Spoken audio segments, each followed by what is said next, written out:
we'll get started. We have a little bit of housekeeping to get into before we get into the conversation today. So to quickly go over it, thank you everyone for joining this episode of Elevating Ecomm. We're going to talk all about the return on influencers and how to get the most out of influencers this holiday season.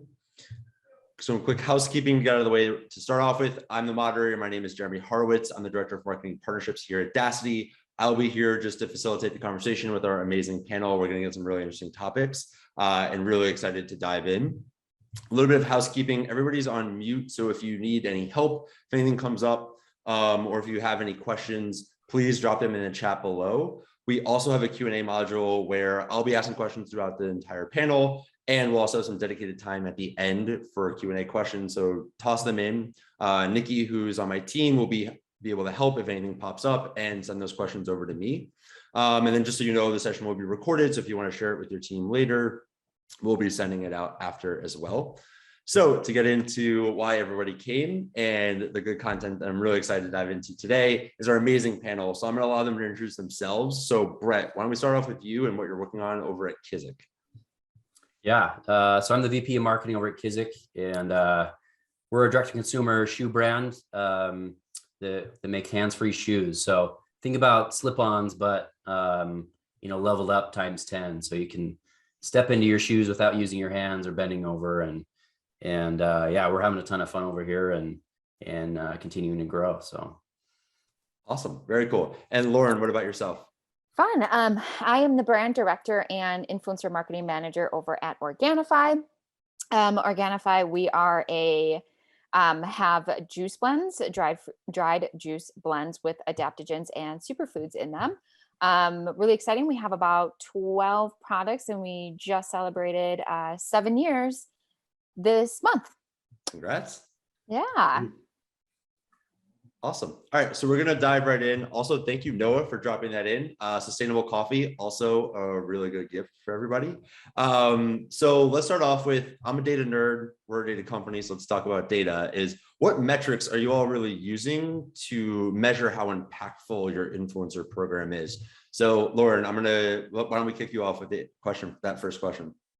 Sure. So we are very big on data analytics and KPIs and reporting. I basically report and am constantly checking, in with that every single day via Grin. So first and foremost, for us, our top metric is revenue. We do look at like how much revenue conversions come in with each influencer. And then we also do look very heavily on content. We do like to reuse and repurpose content from our influencers. So we are looking at content, and then we also go on impressions. So we are seeing, the reach that each influencer is making on each specific content and their engagement rate. So we do pull like the highest engaged content, and then we'll go back and then take a look at, see if they're like high engaged content, then also did that particular influencer bring in more revenue. So those are kind of like my biggest KPIs and metrics that we use over at Organifi. Cool. And Brett, same question to you. What are you measuring? What kind of metrics do you anchor your influencer program against? Yeah, for us, I'd say it depends on if we're looking at micro versus macro influencers and the objective, I guess, that's behind each one. So, lately we've been really leveraging kind of our micro influencer strategy where, like Lauren mentioned, it's all about content for us. So if we can get people that are telling a good story and through their lens, the quality of content and engagement rate. And then for us, we like to take that and put it into, our paid social campaigns and see if we can scale those out. And, so we're looking at, thumb stop and engagement rate on our ads, specifically from, our influencer content, just because, it crushes it for us. So that's kind of, we're looking at that. And then obviously, top line sales and how that's driving revenue for the business. Then we start to get into the, macro side of things and bigger influencers. We're looking at, in Grin at engagement rate and, are we reaching a larger audience and newer eyeballs, with their help. So That's how we are typically looking at it right now for us.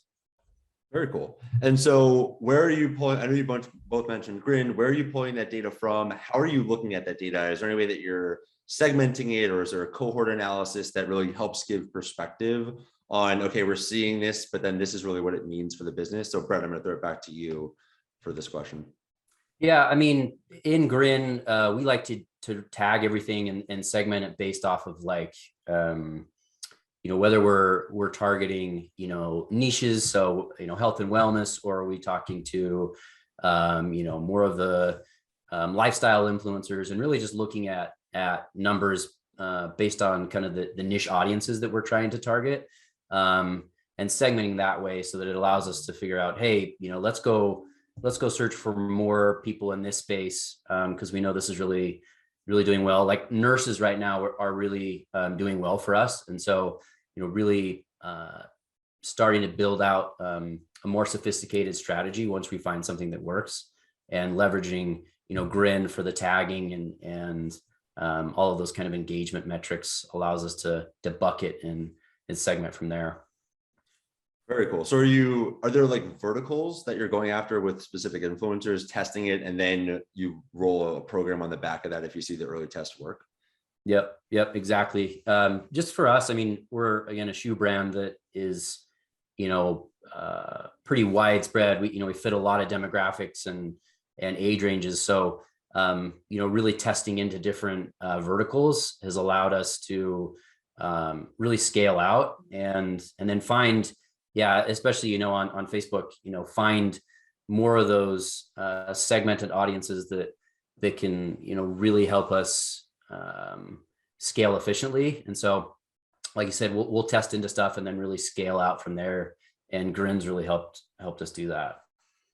It's cool. Okay, so use the influencer for figuring out the positioning for the market and then taking that and running. And they'll help us. One thing that I wanted to add is them telling the story through their lens is so much better than us trying to talk about, what we think nurses find important with our product, right? Allowing them to use the vernacular and again, tell the story from their lens and their viewpoint, just makes our job so much easier to just amplify that voice and take what they're already telling us and just listen. So it's been huge. Awesome. Okay. So Lauren, same question to you. How are you looking at the metrics that you're pulling out? What are you doing with it? Is there any type of similar analysis or maybe completely different type of analysis that you all have found successful? Yeah, so we use like a kind of like a tiered system, and within Grin we have like very specific like campaigns. So we have sort of like a beginner kind of like ambassador, and then we have like a middle ambassador, and then we have like VIP members. We have a campaign that's specific for athletes. We have a campaign that's specific for subscriptions. So we go in and then I just use like report builder in terms of kind of each campaign. I can look at separately like content from each of them. I can pull in, maybe I just want to pull in two campaigns, like our VIP members and our subscriptions, for example, and pull in the content from that, which then kind of helps me to, look at different verticals. But with us, like with Organifi, we're really great and dialed into our demographic. And we have very specific like personas. We have about like 3 personas right now that have actually like evolved from influencer marketing. So prior to even influencer marketing, our demographic was like women, 65 and plus. So we, influencer marketing has now created like a male persona, a female persona, like the moms between like 28 and 37 that didn't even exist before influencer marketing. So it's been really fun to see that change and to see how influencer marketing has worked. And, kind of off Brett of, we let our, influencers be very like creative as to how they specifically use the product. Like how a mom uses it could be way different than the male athlete. So, we let them just kind of be very authentic and really speak like their actual, how they personally use it, has been really successful too. And so in terms of like nerding out on numbers and analytics and stuff, the report builder and Grin is like that's my favorite thing. I play around with it. I play around with all the different dates. Like if we want a specific promotion, was that promotion more successful with like our VIP members versus just the ambassadors versus subscription versus athletes, and we can then kind of go off of that, and then think of like new promotions or new ways to kind of like, okay, what could work with the athletes that maybe is not going to work so well with moms. So always testing. Yeah. So with everything going on with paid social and paid channels in general, I'd be remiss not to ask, are you taking that data and then using that to inform your paid programs? Or is that really just, you found that to be very successful in just the influencer side of your marketing stack? So for us, it's been very, very successful on the influencer marketing side. I think that, we're opening much more to using that like messaging and what we do in the influencer marketing more for our paid. And I think we are just starting to like test and experiment more with that specifically. Interesting. Okay. Mhm. And my second question is, it sounds like you have tiers to your program, influencer program, very similar to like a loyalty program. How did you all decide like who's an ambassador versus who graduates all the way up to VIP? Well, so when we first started it, I basically started just the ambassador program. There was like no budget, anything like that. It was commission based only. So it was just sort of like it was literally a test of, hey, let's just bring everyone on at this certain commission. And then when they make this certain amount of revenue, they can get a next commission and then a commission tier up. So that's how we started it. We've evolved a little bit in terms of, I don't necessarily, it isn't always about like how many followers they have. It really is about like their engagement, the content they produce, and do they fit our persona and our demographic? So we're very, very specific and particular. Each ambassador or, VIP member that we bring on has a conversation with me before they're even brought on. So then that way I can kind of also talk to this specific person, influencer I'm talking to, and say, hey, maybe they have multiple channels, such as maybe they have Instagram, they have TikTok, they have YouTube, they have an email list. I would probably bring them more on as like a VIP member in like the higher kind of commission versus maybe someone who just has Instagram that has maybe, 5,000 followers, but that doesn't necessarily mean they're not going to crush it either. So it's just a very, it just depends on really who the person is at this point. At first we just brought them all on, and now we're not really like actively bringing that many new ambassadors on. We're taking who we have and then how can we elevate them to be a VIP member, and then our VIP members, how can we just continue to elevate them and have them rise? Very cool. Okay. So I feel like everybody goes through this exact challenge when they're building an influencer program of like, do we just open the floodgates up and let everybody in, or are we extremely selective? So if you had to do it all over again, what would you recommend? It was, I would do everything I did. So when I brought it on, we had previously had an ambassador program. Anybody could go on, anybody could apply. We had 4,000 ambassadors. No idea who they were. I don't think anybody was even doing anything. So when I started, it was like, okay, we're going to zero. We're going to go to zero. And every single person that I bring on has to have a conversation with me. So that way I could right away just build a relationship with them, because influencer marketing it's so much more than just like the one-off, hey, come in. They're excited for a month and then they fall off because you're not communicating with them. How can you build a relationship with 4,000 people? That's literally impossible. So me, it was very important to have a conversation with them and then have a more like maybe 200 extremely active ambassadors versus having 1,000 that are, I don't know, so that I just let in and apply and just saying, hey, the more the merrier, right? Which doesn't always, in our case, for our, for Organifi, it's never been that way. We right now have maybe 500 we're working with. And even that is a pretty large number of ambassadors that we have right now. Yeah, I couldn't imagine 500 calls. Brett, I saw you nodding a lot. Did you want to jump in? Well, I just had a question because we're kind of going through some of the same stuff, and our team is is, we're fairly new to really building and scaling this out and putting a lot more structure around it. Do all of your ambassadors or VIPs, are they all like affiliates as well, like commission-based affiliates, or do they kind of graduate up into that as they prove that, they're telling your story and have the right content, or how do you manage that? So every single ambassador VIP member, no matter what, makes commission. So Okay. when I started the program, even if it was like they all started at 10% commission, for example, no matter what, they would start at commission. And so that's why I didn't just like open up the floodgates and was like, everyone apply, because it gave me that opportunity to, again, have a conversation with them and say, hey, this is our program. You're going to get 10% commission. We send out weekly newsletters. We do monthly workshops. Like, you're eligible to get free product if you hit this so-and-so, so like we made the program very, very value based and very incentivized. Like, hey, this is like a challenge, a contest we're running, so on and so forth. So what's really cool about Grid 2 is that, like, when I would have a campaign, I would go at the end of every single month and pull a report of like the last 3 to 4 months, for example. I would pull a report of my campaign, and I could see 0 content, 0 revenue. And for those, it was a reevaluation every month of like, hey, is this person, I would reach out to that person, like, are you still interested in being an ambassador? Because if you're not doing anything in the last like 3 months, it's not, it's really not worth it.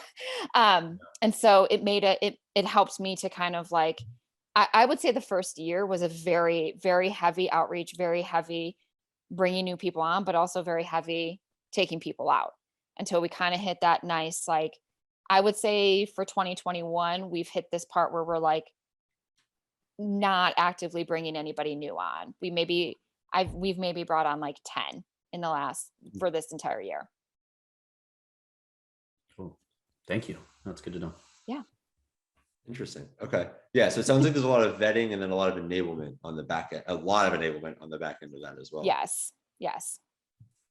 Okay. So I guess my next question is, like, thinking about impact, is there any other ways that you measure it, or maybe not like traditional metrics that you're measuring the impact of the program? So Lauren, I'm gonna throw that one to you first. You look like you're thinking a lot about it. I know, I'm like, how do we measure this? And I think one way that's really fun is that, there are definitely a couple of our like influencers, or, well, we just call them VIP members is really what we call them, or other members. They will often share a lot on their stories or social media, DM messages, text messages, things from customers, thanking them so much for saying, hey, like, you brought me to Organifi, it has done this for me, and like, we love this. And so, that has nothing to do with like revenue or impressions or content. It's just really exciting and so impactful to know how impactful they are to like their audience and their followers. And I think on their end, it makes them feel so good about it. And then they share it with us. And then I share it with, with our company. And we're like, yes, we're changing lives. So I think, to me, for us, that's very impactful for us. Cool. Very some like qualitative feedback, like testimonials and just reviews in general. Yeah. Brett, how about you all? Yeah, I was just thinking, one thing that we're doing that's obviously measurable as well is we ask a post-purchase survey, and one of those options is like, hey, we try and word it in a way that doesn't sound like, Instagram influencer, but it's like, I heard about it from someone I follow on Instagram, or, something like that. So it feels natural. And it doesn't, I just found that when some people feel like you're asking them to, attribute their sell to an influencer, it feels icky to some people. And so, yeah, we've asked that, and we've actually been able to really track, that number increase and be more of a mix of our, our answers when we ask that. And for us, that's just a good way to track, because there's no way, if you look at any type of in GA or anywhere else that's going to attribute that type of work. And so that's been really impactful for us. And then we're thinking about ways to even ask, some additional questions on like, well, who was it? And or, what type of messaging resonated with people. And so, because, like Lauren said, that helps us really build out kind of that persona or just helps us message a lot better, because it's the language that drew them in from that influencer anyway. And if we can put that into our copy, or the way that we talk and speak naturally, I think it goes a long way to seeing that uptick across the board. So yeah, that's one thing we're doing. Yeah, I love this question. I actually want to jump in for a second. Back when I was the eComm side, this is a conversation we had all the time. So I used to be eComm manager at Lumi. We were Kim Kardashian's favorite selfie case, very influencer backed. One simple tactic, kind of similar to the post-purchase survey, is if you have a customer satisfaction survey, ask people what influencers they follow. It's a great way also to source new potential people to work with. And then press hits was actually another big thing. It's very shocking how many influential people will be followed by other influential people, where people in press and PR will pick you up because they saw it somewhere else as well. So there's definitely that halo effect, kind of multiplicative effect of working with somebody who really does move a market. But yeah, it's into the testimonial piece, because there's also great like product feedback for the team. So how do you, I know we started to briefly talk about this, but how do you all identify who are the best partners to work with? Like Lauren, I know you mentioned that you talk to people and you graduate them up. What have you found to be successful trends of people who are great partners to build long-term relationships with? So what we do is, or like kind of my strategy is, again, we do have like 3 very specific like personas for Organifi. So I kind of build my own influencer persona. So we do this every quarter too. We always like update it in terms of like, who are they? Where are they shopping? What are they Googling? Do they have kids? Do they not? So like, we're very specific in like who they are. And then in terms of like knowing if they're going to be good, honestly, sometimes at the end of the day, it is all testing. Sometimes there might be somebody that you're like, oh, I'm not sure, and they crush it. Or there's someone like, you're like, they're going to be amazing. And, like they're okay. But it's all part of, this is the wild, wild west of influencers sometimes. So what I do too, is when I look them up, it's like, there's a very strategic, of course, for me, like my biggest channel is Instagram. So when I'm going on Instagram and I'm looking at them, I'm going to look at, have they had a story in the last 24 hours? If not, it doesn't necessarily mean I'm not going to reach out to them, but it just shows me that they are very active. So I know they're going to be on stories, especially right now, because Instagram is favoring videos so much. So now I am looking at like, have they had a story in the last 24 hours? Do they do reels? What are their reels like? What does their content look like? What are they actually talking about? And then I look into like, do they have highlights? Because if they have a highlight, they can 100%, I have them or suggest to create an Organifi only highlight, so that when they're making stories, they can say, hey, go check out my highlight for more information. Do they have a link tree? So that's also another suggestion, like, hey, put us in your bio, go put us in your link tree, so they can talk to, they can say it. So, and then I might look into them, like, do they have a TikTok now? Because now that's like the new, I don't know what TikTok, honestly, TikTok is very confusing for me still, figuring it out. They know more than I do. So I always just talk to them like, do you have TikTok? Cool, let's do something.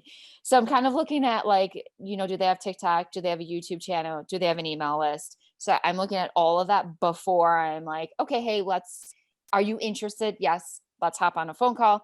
And then I can really get down to it in terms of like on the phone call, because then it is like the first few minutes is just like, hey, what are you doing? What are your interests? And for us, like entrepreneurs definitely are the ones, maybe some that have some sort of marketing background, or perhaps maybe they're affiliated with other brands, because there is definitely a part of, just because they love your brand and they're on social media doesn't mean that they're going to make a really great influencer, because they, we do host webinars often of like how to sell without selling.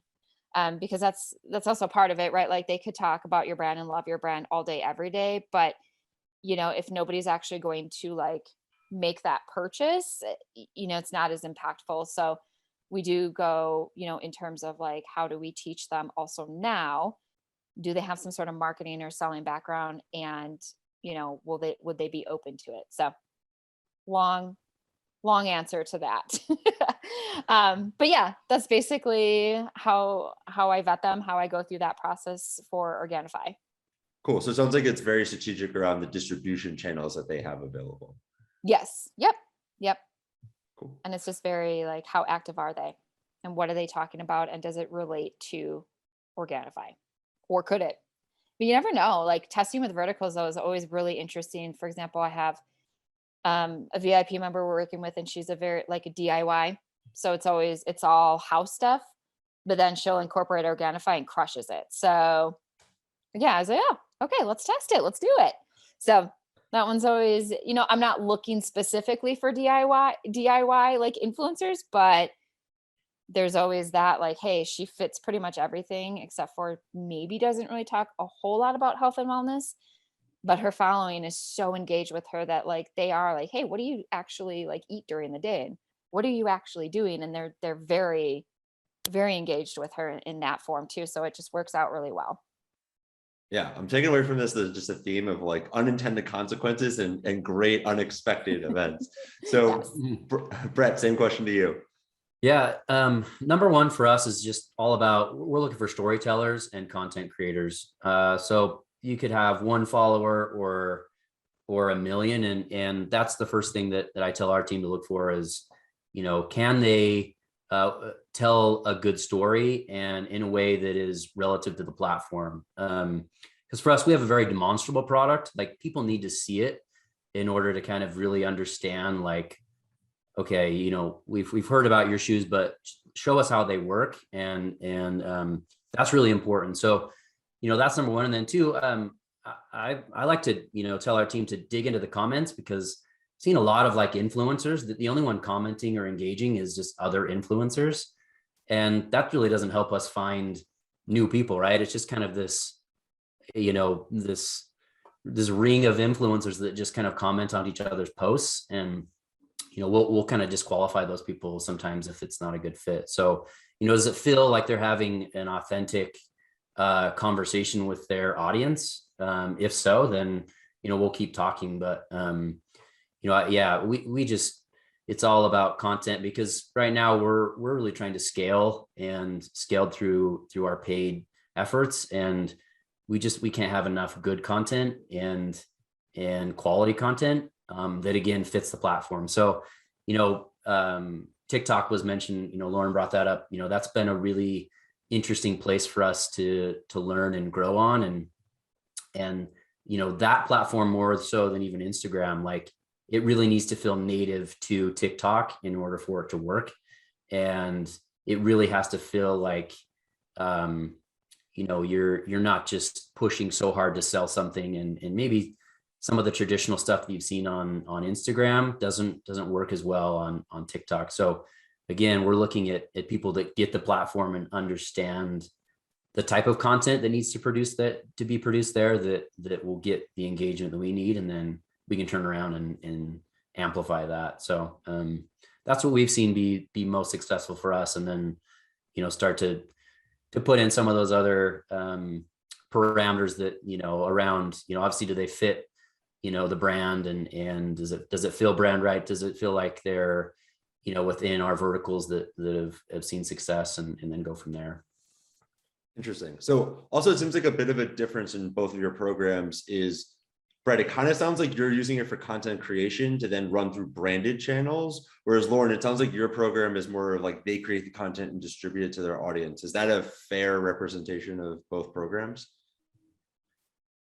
Yeah, I think we've been heavy there for sure, just because we've needed to just, our need has been content. It's just, hey, we can never have enough content, because it, especially on Instagram and TikTok, you burn through it a lot faster than you do on like a Facebook ad.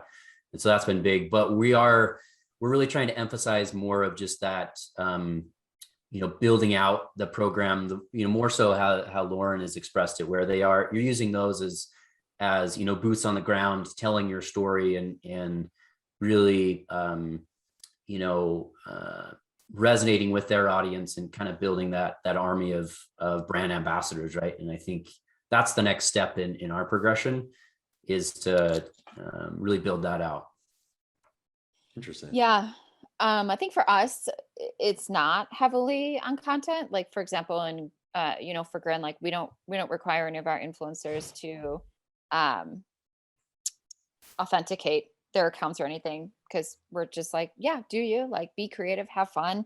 If you got some cool content, we'll take it. We might ask, but we aren't very heavy on the content side.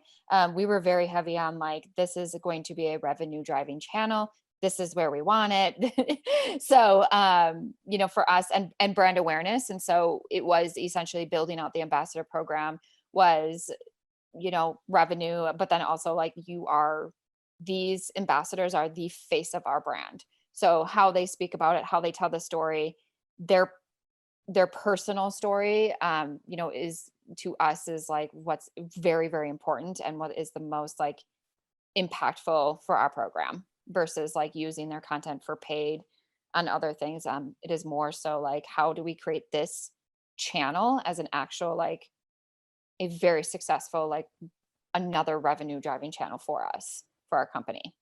Yeah, definitely. So you both brought up recently in that last response is face of the brand. So, like, how are you comfortable with that? I'm just going to ask you, like, how do you get comfortable giving an army of people who have very little control over, like, the ability to just become the face of the brand? And whoever wants to pick that one first can jump on the hot seat. Yeah, I mean, I don't know that you do get comfortable. I mean, there's always that moment of like, oh, I hope this, something doesn't go awry here. And we haven't seen anything that's, brand crazy, but yeah, you are kind of putting your story in the hands of others that, usually you have some type of branded, content guidelines and things like that you're giving them, that they can understand the brand. But ultimately we always say, hey, as Lauren said, do you, and we want that authenticity. And so we don't want to, like, censor people and really make them fit into a mold, or it won't work. And so, we want to leave that open. But I think it's always a challenge when you have something that you've really crafted and built, and there's people, your leadership team's looking at it, and they might not understand TikTok trends. And so someone goes a little bit, off script on TikTok, and you're like, hey, trust us, this is, and so there's always that, a little bit of worry there. But I think, taking off some of those restrictions and guidelines just helps them tell the story through their lens. And you can't get better than that. That's their testimonial of your brand and your product, and they know how to talk to their audience. And I think you have to trust that process. 100% piggyback off of that, of just, like, trusting the process, and not the less requirements, the more successful. I found in the last, like, 2.5 years, especially when they're commission based, like, if I have to require them to do a story or whatever, like, it's not fun for them. It's not fun for us. And I think another part of it is just really that continuously building that relationship on them. So if, I'm in the Instagram DMs every single day. So when I see an ambassador, one of our VIP members share, and there might be one thing, if something they said is off, I will correct them, but in, like, in a friendly way of, like, hey, actually, by the way, it doesn't contain that ingredient. It's actually this ingredient, so it's sort of like always being on top of them without making this, like, requirement for them. And then for us, it's, again, very, very big into knowledge and education, because there is so much about our product. Like, we have a very specific product that is so difficult with the messaging for it, that we had a lot of issues with at the beginning. And we just, as actual brand, had to just redo the entire messaging for it. And it is just a constant, like, whether that's in a newsletter that I'm sending out, like, hey, here's the thing about Glow, here's the core benefits, the ingredients. Here's an asset for you. Like, we do make assets. I don't make a lot, because, again, I want them to have fun and be creative. but assets that can be really super helpful for them, for Organifi in terms of like, if it's a specific product, we might have like 4 ingredients on it and then we're like, okay, but I have fun with it. Add your text to it, add your code, do your swipe up link, things like that. So to us, it's like them being the face of the brand. It's important that I was constantly in touch with them to ensure that they were the face of the brand and, being authentic, but also saying the actual correct information about our product as well. Yeah, which seems like just a very fine line to balance. Yes. But again, the less requirements seems to be the better. Or if it's like what I found too, if it's a promotion, for example, or something where I want somebody to share about something, if I put together like quote unquote a brief that is like very to the point of like literally copy this or say these words kind of in your own way. So if I just like send them an email that is like, here's what it is, here are the dates, here's the promotion, this is the product, here's like 3 ingredients, here's whatever, they crush it because they'll literally take from that and they'll use most of it, but also like talk in their own way as well. Okay. So like giving them the template and then just say, Yep. hey, here's based off of, but have fun with it. Yep. Interesting. So do you all ever put like, what I call like anti-persona or anti-messages in there of like this is what we definitely don't want you all to share? Yeah, we definitely have. This is where we really do a lot of like workshops and webinars because of claims. So we have to be with Organifi, like being a supplement company, you have to be very, there's a very fine line with like claims, like, right. Like we have a green juice, we can't claim it. Like you can lose 10 pounds in 3 weeks. Right. So we can't really, say that. So with our ambassadors and our partners, like we have presentations and things of like, literally like, do not say. And it's like 4 statements where we're like, please do not say this. So if it depends too, like, for example, with immunity, I mean, we had so many do not says with it. And you just have to kind of, unfortunately with those, you do have to be a little bit more, not like policing with, but you do have to really watch them on that one. And they find it to be helpful though, when you do give them kind of just don't say these at all. Like these 4 statements, just don't ever say them. And then they'll always remember that because we give them more freedom of what to say and what to do. And then a very small window of like, please don't do, please, avoid this. Yeah, the one thing we've seen is our shoes actually, they have a spring back heel that you compress the back, right? You compress it down. We had a bunch of influencers that were trying to compress it in, like the other opposite way. And we were like, oh no, like we forgot to tell the people like that had never seen it before, right? Like we're having to retrain a whole, basically the entire population on how to put on, shoes, right? You can really you can crush your heels and step in. And so we had a lot of people that just didn't quite get it because they're used to, when you crush your heels, they fold inward, right? And so we've had to kind of learn over time, like we really have to be specific on, hey, this is the best way to showcase our, our value prop, right? And, the way that people step into the shoes is really important for us because again, that's like the aha moment that we found is when people can see that, they're like, okay, I get that this is way different than just a slip-on shoe. This is, fits like a regular shoe. And so it's been really interesting for us to kind of put some of those guidelines, but other than that, yeah, we think most people, it's a shoe, when it comes down to it. And so people can usually figure out the rest but it is helpful to have those guidelines that, we know what causes that light bulb moment for people.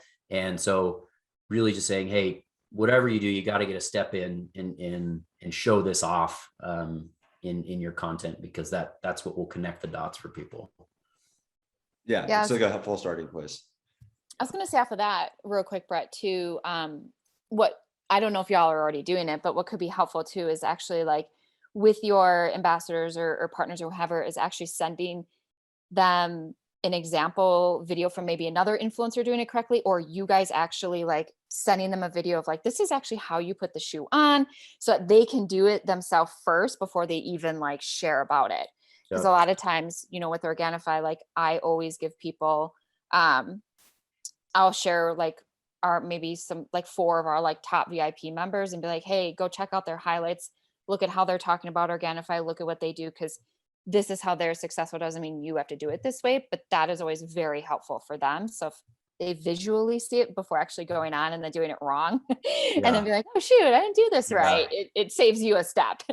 Yeah. And we've just found that like, because we have guidelines and we have some of those in it, but we just were like, what? Let's just do a 2-minute video. And you know, people are more likely to watch a quick, you know, 2-minute video than they are to read 3 pages of your, you know, your influencer guidelines or brand guidelines. So we're kind of shifting from there. You know, we'll still send that over, but we're just going to do a quick video too of, you know, even making it feel more personal, I think. So there's even a face behind it. So we're having our team record some videos rather than just having it, you know, in a PDF that we send over. So I think that's spot on, Lauren. Awesome. Yeah, that's super cool. Are you all familiar with Crossnet, the 4-way volleyball game? Yeah. So the founders shared theirs, and I thought it was a really good execution of this. Instead of having like a PDF, they just put it all on a landing page on their site that I think is like hidden from site navigation that they send out to influencers. And it's just like one long landing page that has all the info, like example photos, all of that in one page. I thought that was also a really good execution. That's like probably very easy to just quickly send out to people, but I could totally see like a hidden YouTube playlist or something like that also being very easy to just like, here's a quick thing. Here's the step 1, 2, 3, 4. That probably will be make it a lot easier to onboard people. Yeah. I like the landing page idea. Yeah, me too. I think we played around with that a little bit, but we just haven't gotten that far. So I just do it all on my own. I'll just make my own video. You can't do it all. Come on. I know. We do have a good team. Don't worry. So one other piece that I wanted to address, because you all have talked about a lot of different payments and methods and structures, is how do you all determine and manage that? Like there's so many different ways and processes, and dealing with 200 to 500 people, that just seems like a lot. It's like how the actual, then the back end, like making everybody happy side, how have you all found success in that route? And Lauren, I'm going to throw this one to you first again. So I take it by campaigns. That seems to be easier for me. So having like the tiers is versus having like 500 people in just one campaign and feeling so overwhelmed, like, what am I doing? I have basically 3 separate campaigns. One is like the VIP members, which they're kind of like our top commission, whatnot. And there's about like 50 of them. So that's really great for me to manage, to be able to be like, okay, this newsletter goes out to them. The VIP members seem to be the ones that aren't going to jump on like webinars or workshops or things as much, because those are more of like, I'm actually maybe texting with them. Like I might have, you know, I've been working with them for 2.5 years. And so I might do just like a really individual DM message to, you know, a few of them, versus like another, like the tier below the VIP members is about like 100 of them. So those are the ones that are going to get maybe a little bit more different, not necessarily different newsletter, but they're going to be kind of like, I don't know, they're going to get more of like the group, like I do group DM messages to them and things like that. And they're the ones who are most likely to hop on more of like the workshops and the webinars. So I'm going to put that out to them and focus on them. And then we have just like kind of our tier below that. And those are the ones that are getting like a newsletter every week.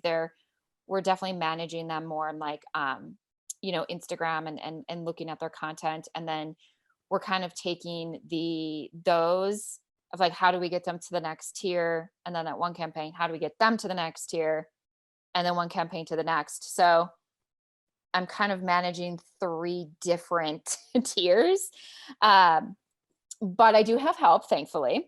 So I do have help in terms of like, you know, the newsletters. And then there's somebody else on my team that helps host like the workshops and the webinars. I have another person on our team who is kind of like in the DM messages, you know, with the other campaigns where my high focus is mainly on like the VIP members. So, but yeah, I did find that when I first started this and I was the only one managing, honestly, any more than like 200 was like, that was my cap. That was just way too much to try to manage and ensure that everyone was active. So hopefully that helps. Yeah, Yeah, that's a ton of people. Yeah, it is. Yeah, Jeremy, on the payment side of things, I was hoping that Grin was kind of going to be the one-stop shop for managing all of that, but we found it's a little bit messier than that, just by the nature of how people work, right? Like Lauren kind of illustrated that perfectly. You're in the DMs of some, some you're emailing, some you're actually even texting, right? And so we, a lot of our at least our affiliates, we're managing the payment process through Grin, which I believe connects directly to PayPal. And that makes it really easy. And then there's kind of those other group of people that you're just directly PayPaling, their payments to. And then we even have people that are kind of on our creator side, where all we want them to do is just create content. And, we work with them on just to, work with our internal payment team. And so I think, I was hoping for a one size fits all, like this is how it all funnels through here. I love processes and just having it flow, but just found it's a little bit more muddy than that. And just being able to adapt to really who you're working with, their way of payment. I'm sure some people are even paying people through, other payment platforms that are, kind of those quick, hey, we'll shoot over your payment to you in another way. And so, yeah, I think it's just a little bit messier than I realized. And so you got to have to plan for those things depending on who you're working with. Yeah, definitely. Well, because it sounds like there's just like affiliates, there's content creators and contractors, and like all these different components that are just bundled onto like one team.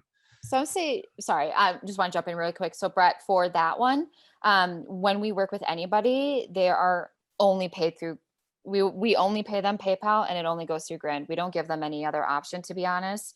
And I actually haven't had any negative feedback with it. So what I do is like, if I'm working with a creator that's like flat rate only, I mean, I'll write up a contract, for example, so on and so forth, but I will add them to Grin, and I will make them, I have them go in and say, hey, the only way you're going to get paid is if you have to create your account in Grin. And then from there, I send over the contract, and I'm like, hey, let's say, for example, I pay them $1,000, right? I'm like, so if you make October content, you'll receive your payment, let's say anywhere between like November 15th, we say, for example, right? So I just say, hey, I have to see your October content, whatever it is I'm paying them for. And then they'll send it over to me. And then I go into Grin, I go into that campaign, I add a deliverable. And then when I make all my PayPal payments through Grin, I go through each campaign and just pay it all at once. That's awesome. Every month. That makes it so much easier. We can do that. So yep, 100%. And it's like, it's always the same day, right? So if somebody I'm going to contract with and it's October content, I make it very clear, you will get paid for October content November 15th. And then I will just say, hey, you're going to get here's the contract. Here's your Grin information. You can, and it's great actually too that way, because if they make a Grin account, they can go into Grin too then and see, they can track like their conversions, and they can see everything, versus like, here's $1,800 for a contract. We'll let you know how it goes, So they have they can see like, hey, was it on their end? They personally love it because they can see how successful it was and what worked and maybe what didn't work too. Yeah. So try that. Just don't give an option. Yeah. Just lay the hammer down, right? Yeah. Like, hey, PayPal, everyone has PayPal. This is how it is. And it's actually easier on them too, to be like, oh, great, cool. I can expect it on this day. Perfect. Yeah. That's great. Yeah. Do you find that because they're all in the platform, they'll discover other opportunities and other campaigns to participate in just because they're surrounded by the other things? Or is it really just like manage everybody through the platform and just keep it all consolidated? I mean, I just manage everyone through the platform. They don't really know. They don't really know what it's fun. It's funny. It's fun, like actually talking with influencers sometimes, because some do know like the term campaigns and what that means. And most I talk to are like, what do you, like, I don't understand like what a campaign means. So I leave the entire word campaign never talk about that. It's always oh, we actually have this promotion coming up. We would love for you to share about that next month. Here's the kind of content we would love. If I'm working on like a flat rate, or if like for our VIP member campaign, it's never like, here's the next campaign. It's, hey, here's the next tier. How do you become a VIP member now? Like they have no idea they're moved to a different campaign. They don't know. Yeah. Otherwise it's confusing. I think it's confusing for them, but because I think a lot of brands do come out and like, we have this really fun campaign we're doing. And then we have this other campaign and they're like, oh, okay, wait, what is a campaign? Yeah. Okay, cool. So for me, I'm like, I just leave that word out and I'm like, hey, here's a promotion. Here's how you get to a next VIP member level, or here's how you make your next commission. Yeah. Make it easy, right? Yeah. Yeah. Yeah. Very cool. Okay. So in our last couple of minutes, I want to open up to QA from anybody from who's attending. And while those questions come in, I have one other question for you all. You just mentioned TikTok a lot, and I feel like that's probably where everybody is shifting to and where everybody is like, where do I start? So where did you all start? Where was helpful? Or if you're not where you did start, where have you found to have a lot of success with TikTok currently? Yeah. Go ahead, Lauren. I was just gonna say, we haven't had any. We don't really know. We've definitely been just kind of like testing, because I think what is so interesting about TikTok right now, especially working with brands, is that, and just in general, like it doesn't matter how many followers you have on TikTok, that is nothing. Like it is all about what is trending and what your video is, and kind of luck right now, if their video is going to go viral or not. So it's very difficult because there's no really specific metrics on TikTok yet, and we haven't tested enough with any of like our actual like maybe ambassadors now or influencers now who have TikTok. We haven't tested it enough for me to really even talk about it. So maybe Brad has more insight. That would be great. No, I mean, I think your point that, TikTok's all about what's trending and trying to get on those trends as quickly as you can. There's one cool thing that TikTok has that I think is a good place to start. They have a creator marketplace. We can actually go and kind of even put up a campaign and have people apply to be part of it. And you can aggregate creators that way. But you can also search for creators and kind of see people who at least understand the relationship that they can have with brands. Those are the people that are a little more well-versed. And then, we've also just, done our own discovery, right? Again, for us, where it's been such a content play for us is, it takes time, but go and find people that are just, doesn't matter what they're creating or what niche, but are they good at creating content? That's step one. And then if they are, I reached out to people that are just way out of left field from our demographic and just said, hey, this is who we are. This is what we do. And we'd love to work with you because I want their creative mindset and their content. We can help them formulate, what that looks like for Kizik. But starting there first has been really powerful for us because then we can just go and kind of teach them, what we'd like to see from them and help them create what we want. And it usually has worked out really well. But I'd encourage you to check out that creator marketplace on TikTok and you get a sense. They'll give you, you can even see some of the stuff that's already run and how they've worked with other brands and gives you ideas of like, oh, okay, well, here's a supplement company or here's a this or that company. And here's how this particular TikTok creator took that with their current audience and implemented this into their videos. And I think that'll give you a sense of where to start and how to start, even writing a script or a storyboard internally. So you can say, okay, this may how it may look like for us and how our product could fit into this. And that will at least give you a starting point to then figure out, okay, who do we want to reach out to and start to experiment and test into and go from there. But that's really helped us. Cool. Love it. Cool. Okay. We are almost at time. So my last question for both of you, one lesson for everybody who's either in influencer marketing or wants to get into it. One piece of wisdom, one final thought to leave everybody with. So Brett, I'm gonna throw it back to you real quick. It all starts with the relationship.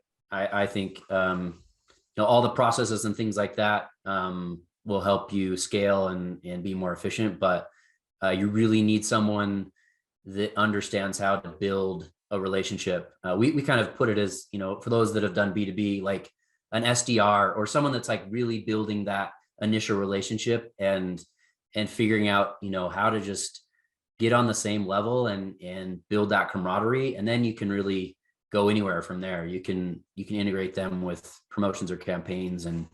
But if you just go at it as kind of a transactional, like, hey, here's money, give us content, or, talk about our product, it doesn't work. And so it's a really important skill to have with someone you have running your influencer program is that relationship and that gets just, human psychology and behavior and what are they looking for on the other end, right? And I think that's the number one piece that I'd say has really shifted the way that we've done our outreach. Very cool. All right, Lauren, bring us home. Yeah. I have to agree 100% with relationship and always what is in it for the influencer. So it is always how much value can you provide them and continue to provide them value.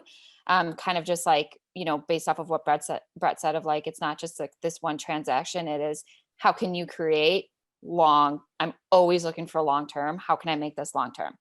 And what can I give to them always? So it's never about the brand. I mean, yes, always in the back of my mind, it is like, what can this person do for the brand? But it is always, how can I continue to create value for them? And how can our brand go above and beyond and always be providing something new, something incentivizing, motivating, and very, value driven. Awesome. Well, we're at about time. I want to thank you both for all of the incredible wisdom that you shared today. One last thing, just so that my team doesn't hate me after this. We really appreciate it. Our next event is going to be on November 10th. We're going to talk about post-purchase strategies with OmniSend and Loop are going to be our sponsors for that. I want to thank Grin. I want to thank our amazing panelists who dropped so much wisdom today and everybody for attending. So I hope everybody has a great day. Thank you. Thanks.